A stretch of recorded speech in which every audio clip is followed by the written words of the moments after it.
आज का हमारा बहुत ही सुंदर विषय लेकर के हम आपके सामने प्रस्तुत हो रहे हैं। आज का हमारा विषय है दृष्टि विज्ञान। भाइयों और बहनों, दो शब्द है, एक दृष्टि और दूसरा विज्ञान। इन दोनों की पहले मैं परिभाषित करूंगा और परिभाषित करके दोनों को जोड़ूंगा, दोनों की क्लबिंग करके और इनका एसोसिएशन करके आपको बताऊंगा कि दृष्टि विज्ञान को करने से किस तरीके से हमें सनातन सत्य और सुख की प्राप्ति होती है।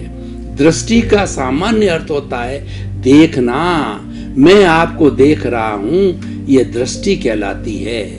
और जो है सामान्य रूप से जब हम देखते हैं तो हमारे सामने व्यवहार का जगत दिखाई देता है।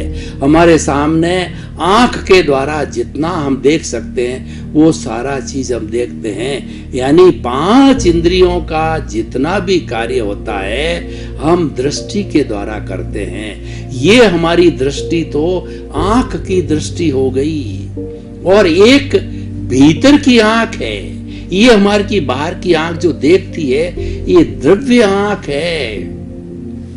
भीतर की आंख को जो है वो भाव आंख कहा करते हैं। मैं आपको एक उदाहरण देना चाहता हूं कि ईसा मसीह के सामने जो है एक अंधा व्यक्ति आया और अंधा व्यक्ति गिड़गिड़ाने लगा कि हे भगवान, आप जो है सब दुनिया का कल्याण करने वाले हो और मैं जन्मांध हूं, मैंने दुनिया के अंदर क्या चल रहा है वो देखा नहीं, मैं दुनिया को देखना चाहता हूं और आप भगवान हो तो आप मुझे दृष्टि दीजिए। और जीसस जो है वो क्राइस्ट जो है वो दयालु थे, करुणाशील थे, तो उन्होंने उसको जो है अपने पुरुषार्थ के द्वारा उसको आंखें दे दी।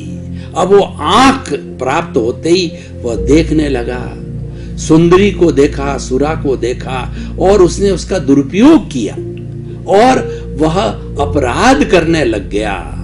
तो जब वो अपराध के अंदर पकड़ा गया तो कुछ लोग पकड़ करके उसको वापस जीसस क्राइस्ट के पास में लाए और कहा कि आपने तो इसका कल्याण किया लेकिन ये अपराध कर रहा है, आपकी दी गई दृष्टि का ये दुरुपयोग कर रहा है। तो उन्होंने अपनी गलती को माना कि मैंने इसको बाहर की दृष्टि दी है, भीतर की आंख नहीं दी है, इस कारण से अपराध कर रहा है। व्यक्ति अपराधी क्यों होता है, व्यक्ति व्यसन क्यों करता है, व्यक्ति जो है दुराग्रह, कदाग्रह, आग्रह क्यों करता है, बाहर की आंख के कारण करता है, बाहर की दृष्टि के कारण करता है। लेकिन जिसको भीतर की दृष्टि मिल जाती है, भीतर की आंख मिल जाती है, वह कभी भी अन्याय नहीं करता है, क्योंकि उसको भीतर की आंख मिलते ही सनातन सत्य, यूनिवर्सल ट्रुथ, सार्वभौम सत्य मिल जाता है और उसके कारण वो सुख की प्राप्ति करता है।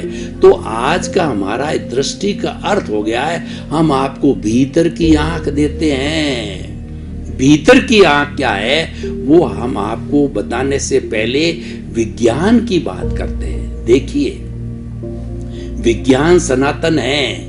जो हम एक्सपेरिमेंट इंडिया में करते हैं वो बात अगर यूएसए में की जाए, यूके में की जाए, जापान में की जाए, जर्मनी में की जाए तो सब जगह एक से रिजल्ट मिलते हैं। इसीलिए जो ज्ञान को सुव्यवस्थित तरीके से करने को विज्ञान कहा जाता है, तो विज्ञान सनातन होता है, विज्ञान सार्वभौम होता है, विज्ञान यूनिवर्सल होता है।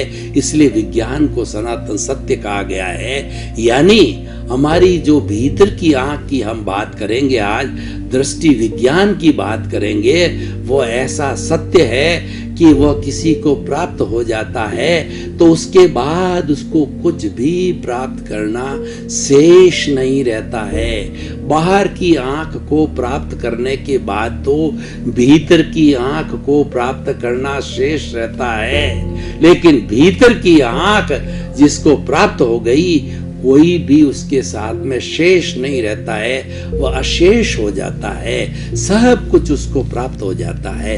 तो ये दृष्टि विज्ञान क्या है कि दृष्टि विज्ञान हमारा रियल पुरुषार्थ है।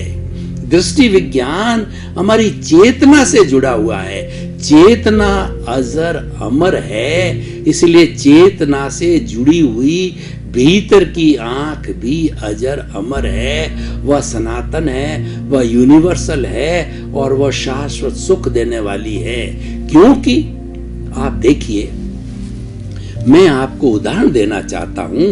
उदाहरण, मुहावरे, कहावत और कहानियां इसीलिए बताई जाती है कि ये गागर में सागर भरती है। जो मृग होता है, मृग की नाभि के अंदर कस्तूरी होती है और कस्तूरी की खुशबू हवा की तरह फैलती है और वो इतनी मधुर खुशबू होती है कि व्यक्ति लेना चाहता है। तो जब ये खुशबू फैलती है तो मृग इधर उधर दौड़ता है। मृग तृष्णा करता है कि ये खुशबू कहां से आ गई।